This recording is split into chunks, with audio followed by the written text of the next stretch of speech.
We are Compass FM. Well, almost I could say regular guests here at Compass FM. We've got Aleisha and Corrine in studio. Aleisha Black and Corrine Christian from Miscarriage Matters New Zealand. And a very good morning, afternoon, I should say, ladies. Yes, good afternoon. Thank you for having us again. Yeah, lovely to have you back, that's for sure. Both rays of sunshine here at Compass FM. And we all want to support friends and family, as I said earlier, when they're going through a hard and difficult time. But a lot of us just don't really know how to go about it. We feel a bit awkward, a bit uncertain. We may feel that we might make things, in fact, worse. So we can tend perhaps to avoid the topic. And we're not here talking specifically today about the grief that comes from miscarriage, but just grief in general, really. And you guys know more about that than most, we could say. You've both suffered deep grief. If I could ask Aleisha first. Aleisha, how can we support someone who is going through a tough time?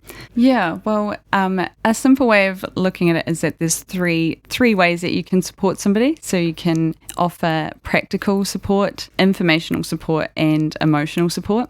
And practical support is just all those things you can just do for somebody, like if they need dropping off at an appointment, or if you drop off a meal, all of those things kind of practical, just do something that's going to just show you're supporting them.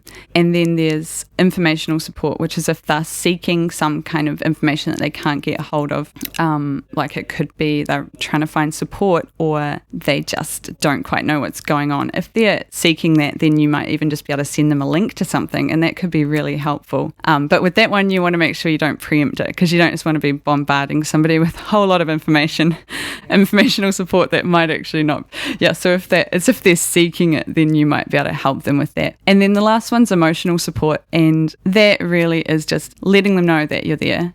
And then it's just listening. So that's the three types. And then you've got two things that you can think about that they're going through that you can support them with. So there's the thing that's happened to them, which when we're talking about miscarriage, but whatever somebody's going through, that's the thing. And that's something you can't fix. And so don't try and fix that one. Don't try and fix it. You know, you're mostly probably emotional support there and occasional practical and informational if they ask you. But the other thing you can do is think about their everyday life, because we all know that gets so hard when something else happens, and that's where there's a lot of things you can do just to pick up the slack on their everyday life that they might be struggling with.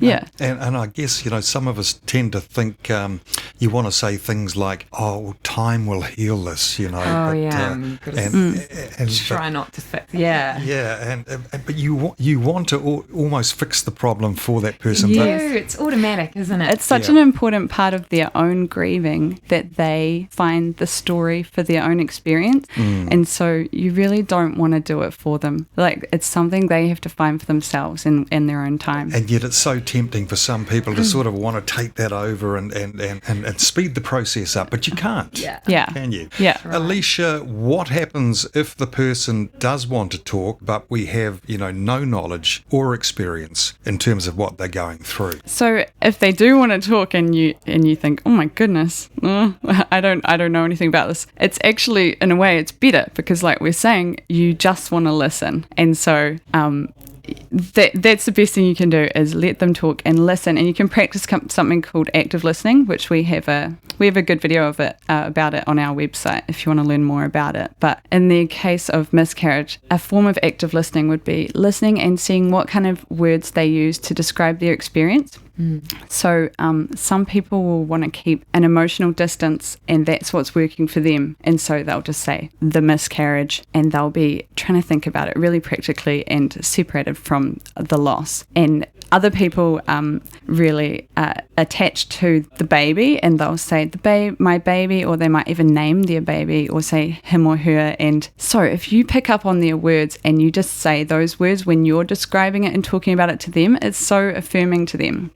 And it just, when you adopt their words, you're supporting their understanding and their interpretation of what's happened. So it's a really powerful thing to do, and it's a great way for you to really listen to them and focus on what they're saying, and just focus on repeating back what they're... And they'll feel like you're understanding them. Yep. Yeah. So this is when the conversation is, underway sort of thing, and you broach the subject. But Corrine, it can be hard to know how to bring the topic up sometimes. I mean, do you have any tips for that? Oh, definitely. It can be really hard, and a lot of people can find it awkward. For example, when I had my miscarriage, at the time I had 17-year-old brothers, and, my brother Brent, he sent me just 3 little heart pictures on Facebook. That was all he sent me, but that meant a lot to me because that was him bringing it up and acknowledging that he was, thinking about me. That was his way. That was his way. That meant a lot to you. It was simple, and I just thought, better than saying nothing, right? Yeah. And even for a 17-year-old kid to do that. Pretty cool.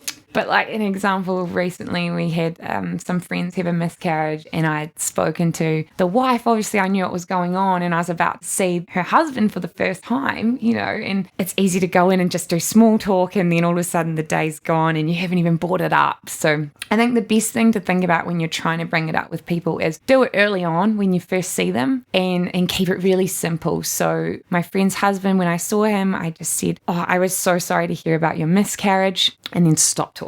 Another thing to say would be, how are you getting on after your miscarriage? And again, talking. Don't try and solve or give examples or anything. Just stop, and then they'll tell you whether they want to keep talking, and you can use that active listening Aleisha was talking about, or they'll stop. They'll stop, and they don't want to talk about it right now. Yep. And these are people perhaps that you know. What about, Corrine, in the case of you don't know the person very well, but you know what they're going through or have been through? Would you broach that with them? Yeah, so in that situation, if you feel less confident because you don't know the person, you can go in and offer a practical support. So Aleisha was talking about the informational, the emotional, or the practical support. So someone you don't know that well, you can go in and say, look, I know you guys are going through something. Here's a meal that I've made for you. Mm-hmm. Or, hey, I see, you've probably got a lot on your plate right now. Can I take your dog for a walk for you? You don't have to do that today, kind of. And just also jumping in and inviting them to things, and not just ignoring those people. And they might not want to come the first few times, but you can do things for them as well. So, you might even say, look, we got together and we got you this massage voucher, do something nice for that person. Yeah.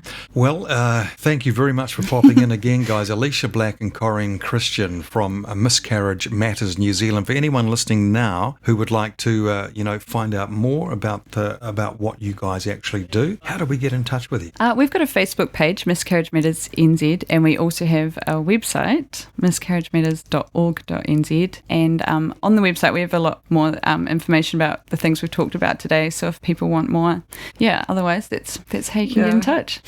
Thank you. I hope it was a little bit helpful for some people. I'm sure it was, as it always is when you pop in, guys. So thank you so much. Aleisha Black and Corrine Christian here at Compass FM. Compass FM.